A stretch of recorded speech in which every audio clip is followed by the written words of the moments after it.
ದೇವರ ಮಾತನ್ನು ಕೇಳಿ ಹೆಂಡತಿಯನ್ನು ಬಿಟ್ಟ ಘಟನೆ ತುಮಕೂರು ಜಿಲ್ಲೆಯ ಚಿಕ್ಕನಾಯಕನಹಳ್ಳಿಯಲ್ಲಿ ನಡೆದಿದೆ. ಮೂಢನಂಬಿಕೆಗೆ ಒಳಗಾಗಿ ಹೆಂಡತಿಯನ್ನು ಬಿಡುವಂತೆ ದೇವರು ಹೇಳಿದರು ಅಂತ ತಾಳಿ ಕಟ್ಟಿದ್ದ ಪತ್ನಿಗೆ ವಿಚ್ಛೇದನ ನೀಡಲು ಪತಿ ಮಹಾಶಯ ಮುಂದಾಗಿದ್ದ.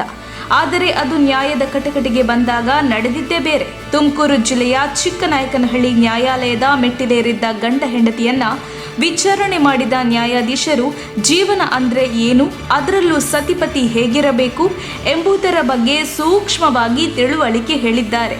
ದಸೂಡಿ ಸಮೀಪದ ಮರೆನಾಡು ಗ್ರಾಮದ ಪಾರ್ವತಮ್ಮ ಮತ್ತು ಹಂದನಕೆರೆ ಹೋಬಳಿಯ ಮಂಜುನಾಥ್ ದಂಪತಿ ಹಿರಿಯ ಸಿವಿಲ್ ನ್ಯಾಯಾಧೀಶರಾದ ವೆಂಕಟಪ್ಪ ಅವರ ಮುಂದೆ ತಮ್ಮ ವಿಚ್ಛೇದನ ಅರ್ಜಿಯ ವಿಚಾರಣೆಗೆ ಹಾಜರಾಗಿದ್ದರು. ಈ ವೇಳೆ ಇಬ್ಬರಿಗೂ ಬುದ್ಧಿ ಹೇಳಿದ ನ್ಯಾಯಾಧೀಶರು ಜೋಡಿಗಳನ್ನ ಒಂದು ಮಾಡಿದ್ದಾರೆ. ತಮಿಳುನಾಡಿನ ತಿರುವಳ್ಳೂರು ಜಿಲ್ಲೆಯ ತಿರುತ್ತನಿ ಬಸ್ ನಿಲ್ದಾಣದ ಬಳಿ ಇರುವ ಶರವಣ ಭವನ್ ಹೋಟೆಲಿನ ಅಡುಗೆ ಮನೆಯಲ್ಲಿ 5 ಅಡಿ ಉದ್ದದ ನಾಗರಹಾವು ಕಂಡುಬಂದಿದೆ. ಗಾಬರಿಗೊಂಡ ಕಾರ್ಮಿಕರು ಕೂಡಲೇ ಅಲ್ಲಿಂದ ಓಡಿ ಹೋಗಿದ್ದಾರೆ. ಈ ಮಧ್ಯೆ ಇದ್ದ ಬದ್ದ ಗ್ರಾಹಕರು ಕೂಡ ಕಾಲ್ಕಿತ್ತಿದ್ದಾರೆ.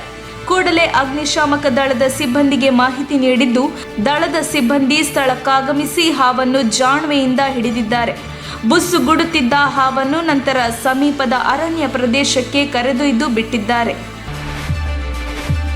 ಕೆಆರ್ಪೇಟೆ ಹೊನ್ನೇನಹಳ್ಳಿ ಗ್ರಾಮದಲ್ಲಿ ಸಂಗೊಳ್ಳಿ ರಾಯಣ್ಣನ ಪ್ರತಿಮೆ ಲೋಕಾರ್ಪಣೆ ಕಾರ್ಯಕ್ರಮದಲ್ಲಿ ಸಚಿವ ನಾರಾಯಣಗೌಡ ಸಿದ್ದುವನ್ನು ಹೊಗಳಿ ಭಾಷಣ ಮಾಡಿದ್ದಾರೆ. ಸಿದ್ದು ಅವರು ಕೆಆರ್ಪೇಟೆಗೆ ಹೆಚ್ಚಿನ ಕೆಲಸ ಮಾಡಿಕೊಟ್ಟಿದ್ದಾರೆ.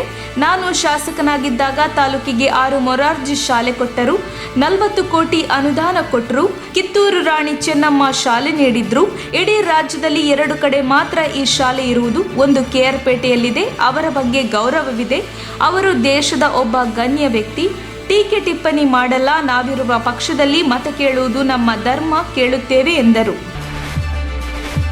ಮುಂಬರುವ ರಾಜ್ಯ ವಿಧಾನಸಭೆಯ ಚುನಾವಣೆಯಲ್ಲಿ ನನಗೊಂದು ಅವಕಾಶ ಮಾಡಿಕೊಡಬೇಕೆಂದು ಬೆಳಗಾವಿ ಕಾಂಗ್ರೆಸ್ ಜಿಲ್ಲಾ ಕಿಸಾನ್ ಮೋರ್ಚಾ ಅಧ್ಯಕ್ಷೆ ಶಬಾನಾ ಪಾಟ್ತಹಳ್ಳಿ ಹೇಳಿದ್ದಾಳೆ. ಬುಧವಾರ ಮಾಧ್ಯಮಗಳೊಂದಿಗೆ ಮಾತನಾಡಿದ ಅವರು, ಸತೀಶ್ ಜಾರಕಿಹೊಳಿ ಅವರು ಪಕ್ಷದಲ್ಲಿ ನನಗೆಲ್ಲ ಅವಕಾಶಗಳನ್ನು ನೀಡಿದ್ದಾರೆ. ಪಕ್ಷಕ್ಕಾಗಿ ನನ್ನ ಜೀವನವನ್ನೇ ಮುಡುಪಾಗಿಟ್ಟಿದ್ದೇನೆ. ನನ್ನ ಕಾರ್ಯವನ್ನು ಗುರುತಿಸಿ ಮುಂದಿನ ದಿನಗಳಲ್ಲಿ ಬೆಳಗಾವಿಯ ಯಾವುದೇ ಕ್ಷೇತ್ರದಲ್ಲಿ ನನಗೆ ಅಭ್ಯರ್ಥಿಯಾಗಿ ಪಕ್ಷ ಟಿಕೆಟ್ ನೀಡಬೇಕು.